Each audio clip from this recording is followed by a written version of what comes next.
दोस्तों आदाब, नमस्कार, सत श्री अकाल, जय हिंद। दोस्तों, जब 2014 में लोकसभा के इलेक्शन हुए, तब पहली बार पंजाब से तीन इस आम आदमी पार्टी के, तब ये आम आदमी पार्टी थी, अब तो खैर झूठ पार्टी है, उस वक्त के लिए बात हम आम आदमी की करेंगे।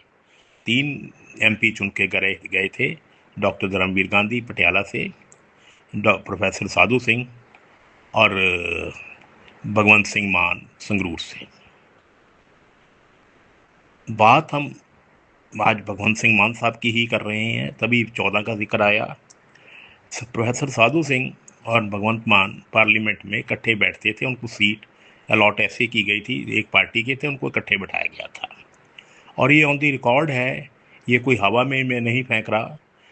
साधु सिंह जी ने, प्रोफेसर साहब ने, स्पीकर ऑफ द हाउस को उस वक्त वो मैडम थी सुमित्रा महाजन जी, लिखकर उन्होंने एप्लीकेशन भेजी कि मेरी सीट भगवंत मान से अलग की जाए, क्योंकि मैं इसके साथ बैठ नहीं सकता।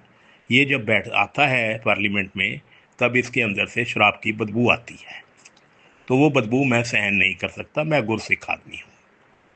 एक, उसके बाद कितने मंदिरों में, कितने गुरुद्वारों में, कितने ये जगह पर इनका जिक्र हुआ है, इनके ऊपर कहा गया है कि इन्होंने शराब पी रखी है, पी रखी थी या पी रखी है।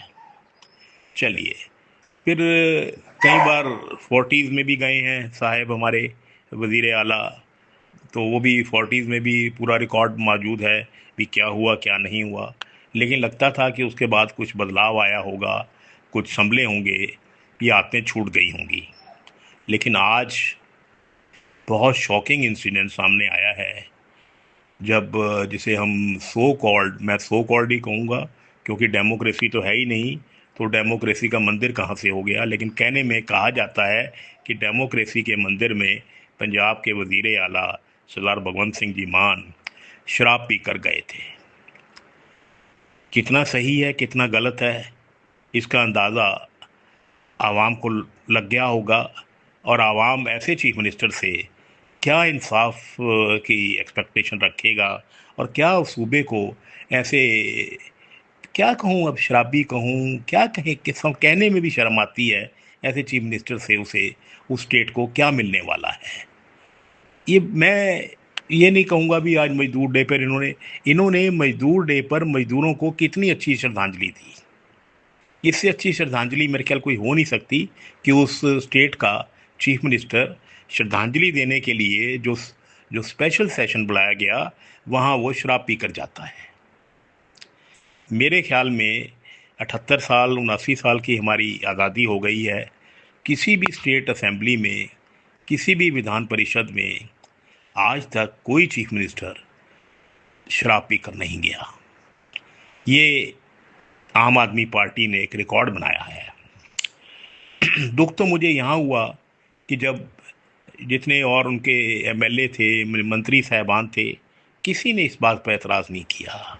ऐसा लगता है कि सबकी आत्मा, सबकी ज़मीर मर चुकी है, वो इसको डिफेंड करते रहे कि नहीं जी।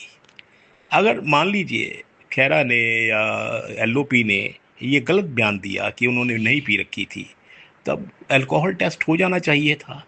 लेकिन अल्कोहल टेस्ट स्पीकर साहब ने रिजेक्ट कर दिया, क्योंकि उनको, स्पीकर साहब को भी पता था कि सीएम साहब ने शराब पी रखी है। तो जिस स्टेट का सीएम ऐसा हो, तो वो स्टेट तो बहुत तरक्की करेगी ही करेगी। अब देखिए, हमारे यहाँ एजुकेशन क्रांति आ गई, सेहत क्रांति आ गई, और क्या कुछ नहीं, कितनी क्रांति ले आई है 4 साढ़े 4 साल में।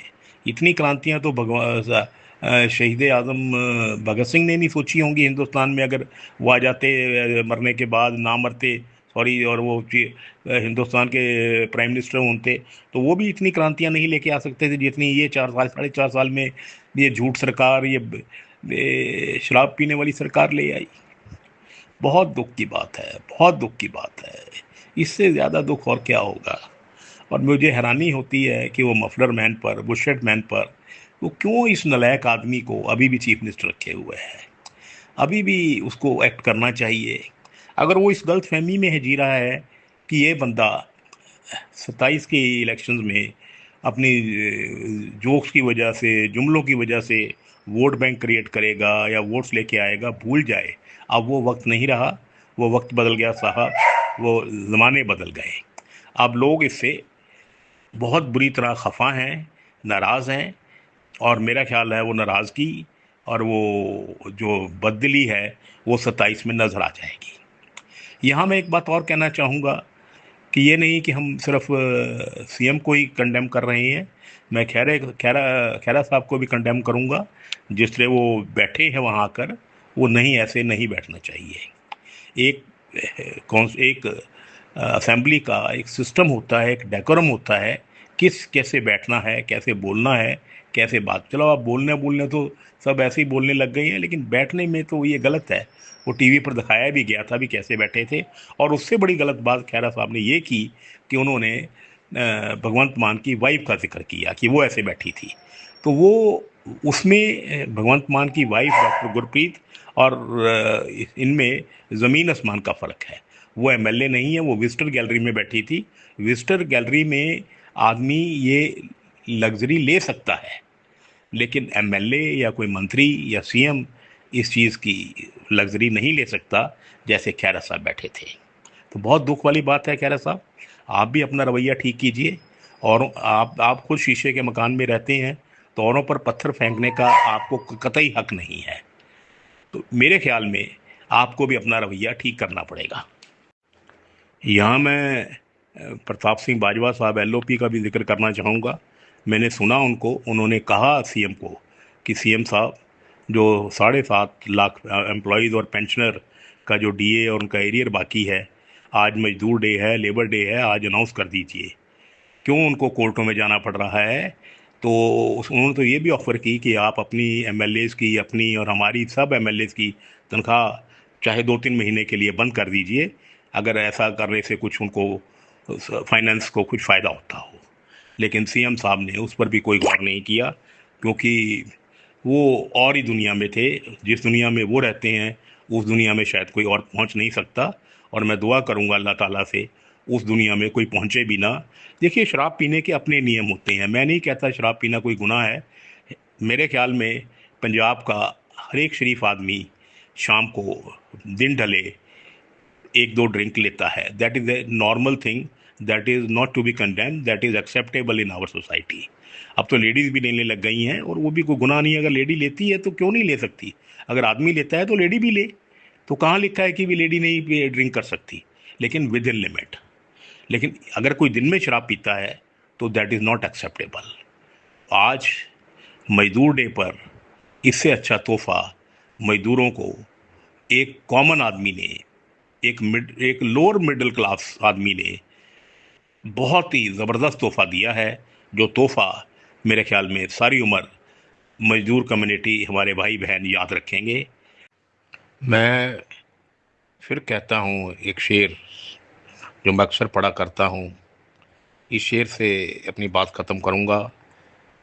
जो तेरे ऐब बताता है उसे मत खो देना, जो तेरे ऐब बताता है उसे मत खो देना, कहाँ रह गए हैं अब आईना दिखाने वाले। खुदा हाफिज।